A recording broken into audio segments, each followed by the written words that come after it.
Hi guys, it's Azar from Rebel, and this is another Rebel Talk. I'm here with my main man Lee. Lee, say hi. Hello. Hi. So those of you who don't know Lee, Lee's one of our dev recruiter extraordinaires. He is especially adept at writing stuff, and actually today we're going to be talking about something that's very close to his heart, which is advert writing. Now Lee is to advert writing what Jamie Oliver is to school dinners. Ruined them. Ruined them all. Lee is to advert writing what should I do the got one? No. No, just I do advert good. I've got one I more. do. I've got one more. Lee is to advert writing what Joe Wicks is to belly fat. I do word good. Basically, is what he's trying to say. Okay. 70% of the audience just checked out. I know you have. Well, we've got to keep going. We're going to battle through. So let's just jump right into it, Lee. Open mic. Talk to me about job adverts in the tech sector.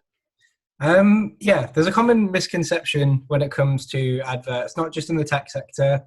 It doesn't matter if you're in marketing or whatever, unless you're in like a really, really high volume sector, like warehouse recruitment, logistics, or something like that. People seem to have this mindset that the only people that apply for jobs through adverts are the people that really need a job. And that's just completely wrong. For the purposes of like this video, we're going to call those people active candidates, even though I hate that word. And then we're going to call the people that don't need a job, i.e. they're not really looking for a job, passive candidates. Not to dehumanize people, it's just an easy way for us to actually get the point across.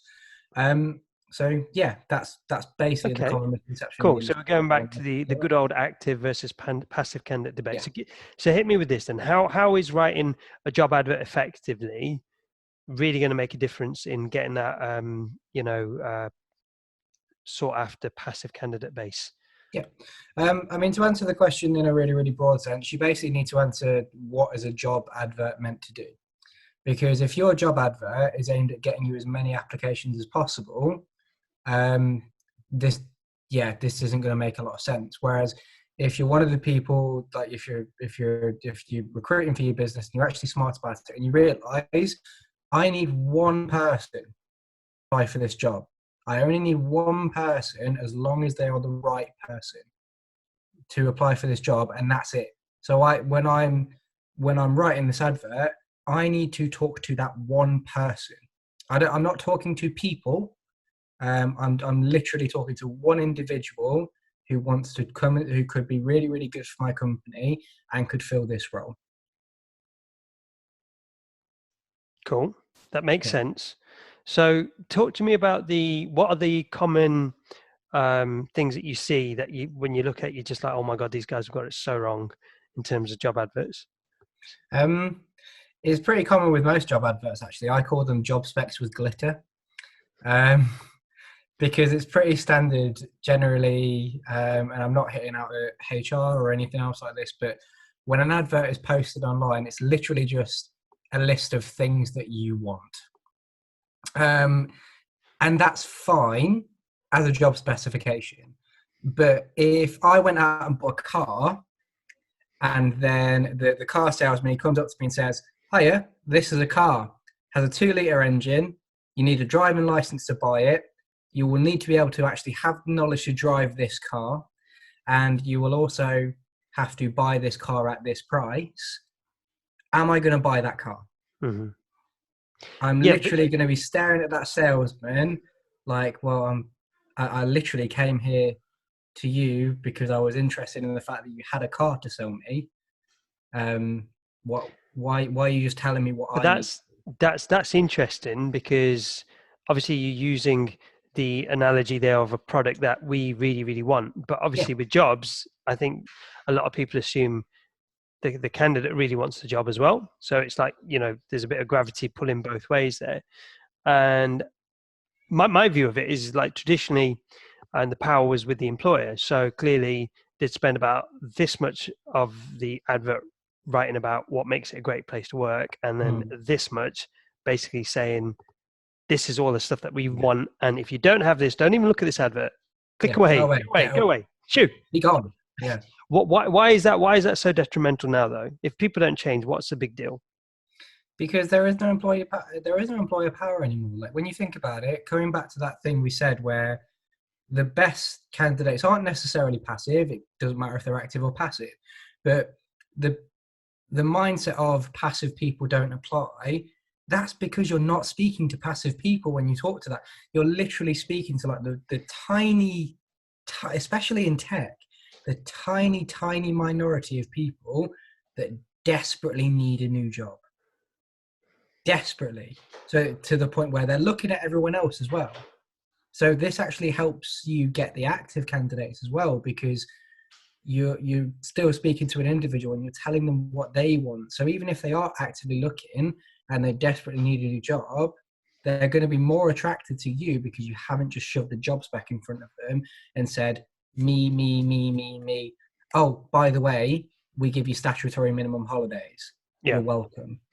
And in addition to that, because you're actually selling this as a product that, you know, that person doesn't even know they need yet. They don't know they need to work for you if they're a passive candidate.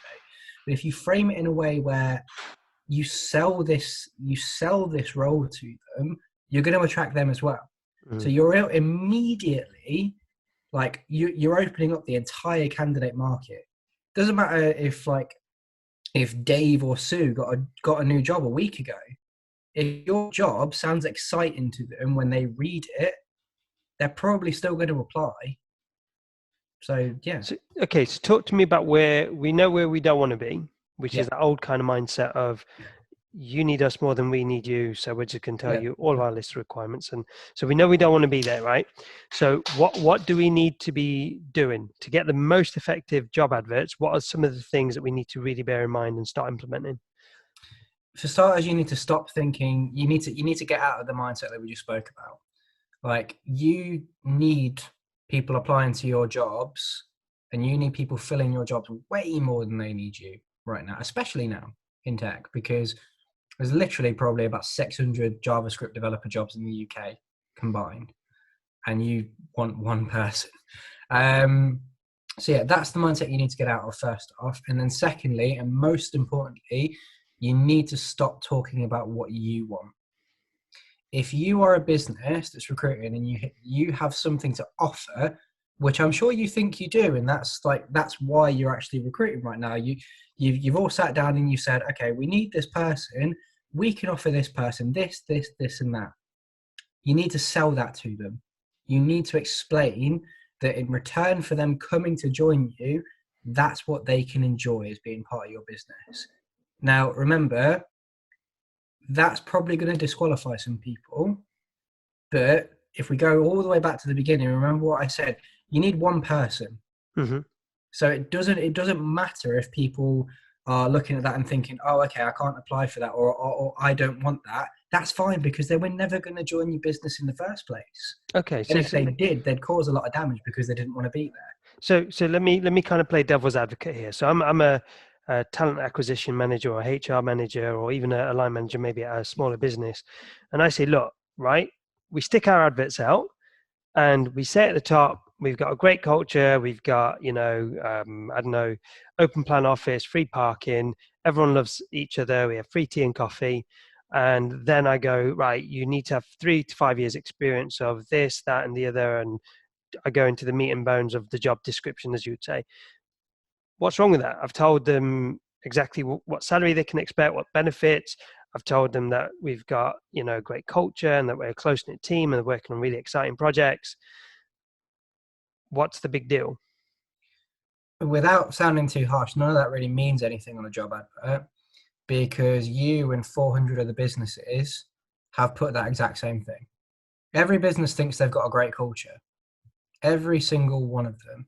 Because if a business doesn't think they've got a great culture, I'm really, really worried about what that business is hiring. Like, if you're openly saying, oh yeah, our culture's naff. What? It's crazy.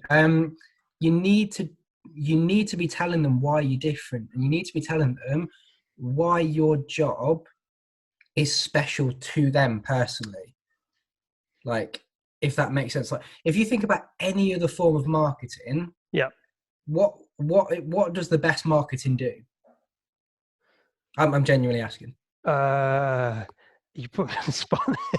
Best marketing, it gets interest and it hooks people in. There we go. Yeah, but how does it hook people in? It makes them feel a certain way. Oh, it elicits a feeling. That's what you're getting at. Okay, Yeah, yeah, that's you it. Okay. need to. Whoever's reading your job advert, if they're the right person for you, you want them to feel like if they don't apply, they're actually making a big mistake. And that's not you don't go about that by saying, oh, if you don't apply for this, you're making a big mistake or something. You literally just frame your role in a way where they have to apply. They compel themselves to apply just based on what you've told them. Like, if we talk about, like, anyone's dream job. So, day to day you'll arrive being massaged by your high school bully. He will then feed you grapes and stuff like that. Like, that's going to make a person go, oh my, yeah, that sounds absolutely amazing. I have to work at this place. Yeah. And that's the kind of feeling that you want to give to them. I think the marketing analogy is really apt, because in marketing, it's like, for example, Rebel. If we were advertising Rebel as a lot of people advertise their job adverts, we'd say Rebel has 4 to 5 years experience Yeah. of tech recruitment, and we have an office that is 2,200 square feet.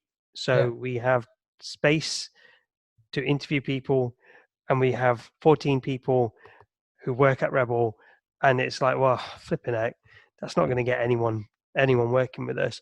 But When you actually, when we try and sell Rebel, it is about how it makes the customers feel and how we can make their lives easier and why they'd want to work with us, because essentially we're going to try and make them really, really happy.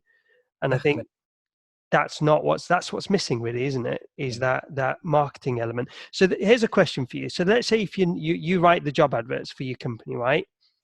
You're not a marketer. You're not trained as a copywriter. You're not trained as a marketer.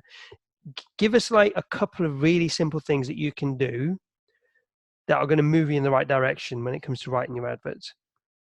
So first off, you want to start it off. You want to actually, when you're writing the advert, you want to imagine what kind of situation that person might be in at the moment. Like, and you can do that through a variety of ways. You can think about the situation your current staff were in before they joined you. You can think about how you felt in your old job and why you came to this place. And then you're going to put that down into words. You're going to speak to them. Like, you're not going to say we are an exciting, dynamic, passionate, tree hugging business. That adjectives mean naffle. Yeah, I think we need to do away with exciting. Apparently, if there was as much excitement in the world as is listed on job adverts, literally everyone would be round my head would smiling explode at it. 15 minutes on Indeed. Everyone will be super excited. Like, literally, it would just my computer wouldn't actually be able to handle it because there's just so much passion. Okay. You see the passion on my face right now. It's so it's unbelievably passionate. But there's actually an interesting bit on this where when we're job adverts, psychologically, our eyes skip over the adjectives. Yeah. So if it's you're just noise, isn't it? Yeah. So if you say we are seeking a dynamic, passionate software engineer, what that person's brain reads is we are seeking a software engineer. Great, you and 1,500 other people. But anyway, I'm really, really getting off topic now. But to start it off, you are going to speak to that person. Yeah. You're going to say, hey, you might have woken up this morning, or you've been doing this job for 20 odd years now. Every day is the same. And then you're going to ask them, what if it was different? And please, when you do this, you need to be absolutely certain that you are different. Yeah. And I think that's where the self-awareness comes in. You need to know what potential problem, again, like marketing, you need to know what potential problem you're going to solve for this candidate. Yeah. Do you have a great culture where, I don't know, the developers choose a tech stack? Yeah. Well, you're going to solve the problem of the developer who's sitting in a company where the tech stack has been sent down through diktat and they're feeling like their wings are being clipped. Well, then you need to write the advert to solve that problem, just as you would, like I said, if you're marketing your business. Okay, cool. Is there anything else that they could, someone that's not practiced in this kind of stuff could do? So we pictured the ideal person and what potential problem we could be solving for them, and we're speaking directly to, as you say, that one individual, which is a really helpful technique to use. I'm actually going to use your words just then as an example of what you shouldn't really be doing in a job ad. It's the ideal person thing. Because we're so used to basically using job specifications as adverts, a lot of the time we don't really think about what's absolutely 100% necessary. Now, if you're a person in HR or something like that and you don't really understand things from a technical perspective and you're trying to write ads to actually, you're trying to write ads the right way, that can be really, really difficult because you're not an authority on saying, okay, do we really need someone to have had AWS Connect or something like that? Or can we teach them that? But you need to basically drill down the role before you even start writing and say, what exactly do I need and what do I want? Because there is a big difference when you're hiring between a want and a need. No, you're right there. I've spoken to candidates in the past where they've kind of said where they've not considered jobs because of a technology that's been listed, and it's actually turned out that that wasn't actually that important. So if it's not necessary, just don't stick it in. Exactly. Like, you need to assess what is a want and a need, because the thing is, the only thing that should be going in your job ads is your needs at the absolute maximum. If you want to, and you've really, really got yourself into a nice flow when you write in, like you've really, really created this amazing vision, you can tell them a little bit about what you might want. But I don't always stick ask it in for the sake of it. Yeah. When I'm reading Rebel advert copy and I'm going through it and stuff, if I see a need, if I see a want, I often think to myself, could that not be better discussed in an actual conversation? Yeah.